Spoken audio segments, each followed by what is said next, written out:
kasamang palad, yung pang-apat kong anak, nagkaroon siya ng pneumonia, complicated siya. 2 months siya sa ICU. Excuse me. Hindi ko yung pwedeng alala.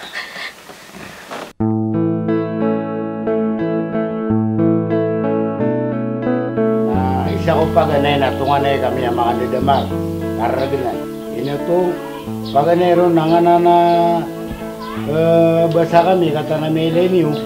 Namiya karaganan nakapka ko ang araw-araw kuda iman to na api abon sa puwata na ibutad sa namiya ko ang motor. Kaya nga napatwi namiya kapi-api kapaka ruang namin na diri sundaywi. Ikatalo cycle na isgi na ni Mala amin yung rupiah. Nga na push harvest. Inutong iman to na api ada karabongan na makapembesok ka, makapteng ka. Kana tortor na torturang nga diri sudna di gadi mater. Mia kalala. Miniubo per kami ang pamana. Ang pangalan ng aming siyaki ay Bansayan Siyaki. Kami ay sa grupo 25 members po.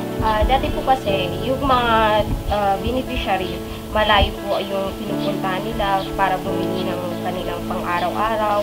So, nung napatayo itong Shaki na ito, malaking tulong yun sa maliliit na pamilya, walang trabaho, pwede magtrabaho dito. So, kahit konti lang, naibibigay namin yung mga sweldo na kaunti.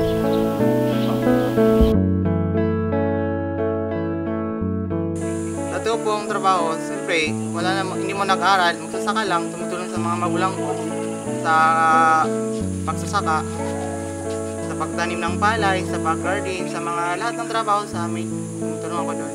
Ang nabago sa aking sarili, sa aking pagsali ko sa SGPPA, ito lang yung nawala yung hiya ko, marunong ako may kasalamuha sa ibang tao. Kasi noon, sa bahay lang ako, sa bukid lang, tumutulong lang. Pag nakita akong tao, naiinggit lang. Pero ngayon, hindi na ako naiinggit. Marunong na ako may kasalamuha, maging confident ako sa sarili ko. Dati hindi na. Ang kurso ko ay 50 fish processing po. Matapos ako yung sala sa Mars. Buhay ko po nung dati, nag-aarawan lang po ako, nag-harvest ko ng mais. Tapos, nagpuan po yung magdamo sa mga maisan. Sinasabihan po ang mga anak ko na magtulong sila magdamo ng mais ng mga medyo may kaya po dito sa aming lugar. Pinapauwi pa po sila kasi hindi po sila marunong mag-harvest. Ako na lang po ang maiwan, pinapauwi ko na lang sila. Tapos yun, hanggang hapon po, tiniis ko na lang yun na makayanin ko po para makakain lang po kami. Ang anak ko po, nakaranas pa yan magbaon ng saging, pati kamuting kahoy para makaaral lang. Kaya mahirap talaga kami noon. Tapos ang bahay namin, masikip pa kami kasi hindi po namin kaya magpagawa ng bahay kasi wala pa po talaga kaming pera. Ang asawa ko na labor po, kung meron pong nagbibilad ng mga mais, tinatawag ko siya. Kung siya magkarga ng mais sa truck, siya rin po ang tinatawag. Kaya yun rin po, iniipon niya rin po ang kanyang kita. Noong narinig ko po na magpatala daw sa Barrio Hall, kasi mayroon po daw programang Corpus, tumakbo po ako agad sa Barrio Hall. Marami pa pong nasasabi sa akin na huwag ka po sasali dyan, baka ano yan, bahala na, basta malista lang ako. Yun, masayang-masaya po ako. Hindi ko po talaga akalain na makahawak ako ng semel. Yun lang po ang panahon na makahawak ako ng ganong malaking halaga.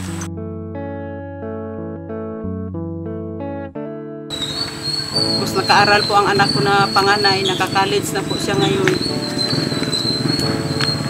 Second year college na po siya. Dahil po sa tulong ng Corpus. Active po talaga siya sa laro. Lagi po siya champion sa volleyball. Tapos sa badminton, champion rin po siya. Tapos nag-champion rin po siya sa lawn tennis. hilig niya po talaga ang sports. Marami po ang mga medal niya pag-uwi niya. Ang nabago po sa buhay ko, paano po, maganda na po aming bahay, unti-unti. Tapos masaya na po ang mga anak ko kasi tuloy-tuloy na po yung pagbili ko sa mga kailangan nila. Tapos makakain na po sila lagi sa yung tunay na bigas. Kahit nakakaya sabihin, naghihirap kami. Pero alhamdulillah, dumating ang programang Pantawi. Maraming naitulong niya sa akin. Marami akong natulungan. Kasalukuyan lahat sila nag-aaral ngayon. Yung panganay ko, kalis na siya ngayon. 3 high school at 2 naman sa elementarya.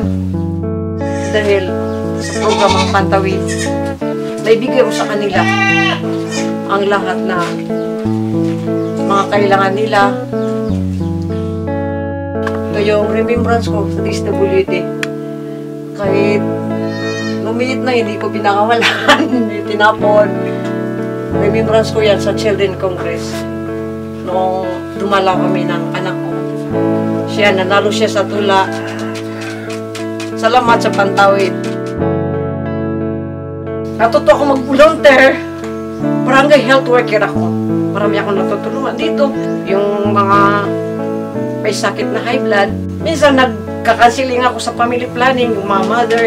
Minsan mga oras ko nabuhos sa mga beneficiaries kaysa sa pamilya ko. Kaya napamahal talaga ako sa programang Pantawi.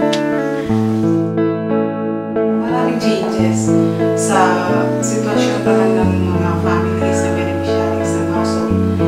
Kung noon, yung mga bata hindi masyadong pumapasok sa eskwelahan, at saka hindi sila nagpapacheck up kung walang sakit, hindi pumunta sa health center.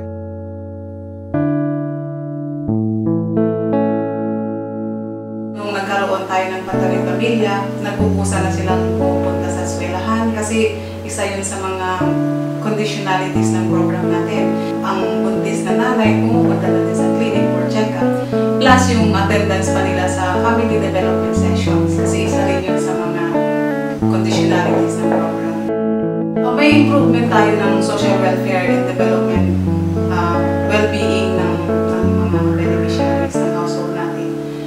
So meron tayong significant improvement from survival to subsistence dahil sa mga ibang social protection program tulad ng SLP through SEAK, pamana, supplementary feeding, social pension, and yung BOP din, yung bottom-up budgeting, convergence. So, social protection programs yung mga yun na nabanggit ko. Kay Sir RBG, pagpatuloy lang po niya ang magandang adhikain para ma-implement ng mabuti ang programa natin. Hindi lang po ang Pantawid, kundi lahat na rin ng program ng DSWD, papatuloy yung magandang adhikain para sa lahat ng constituents ng PRM. Salamat sa Pantawid. Tapos, sinabi po ng asawa ko na tawagin po namin daw ang kabayo na 4 piece. Kaya yun po ang pangalan ng kabayo namin ngayon.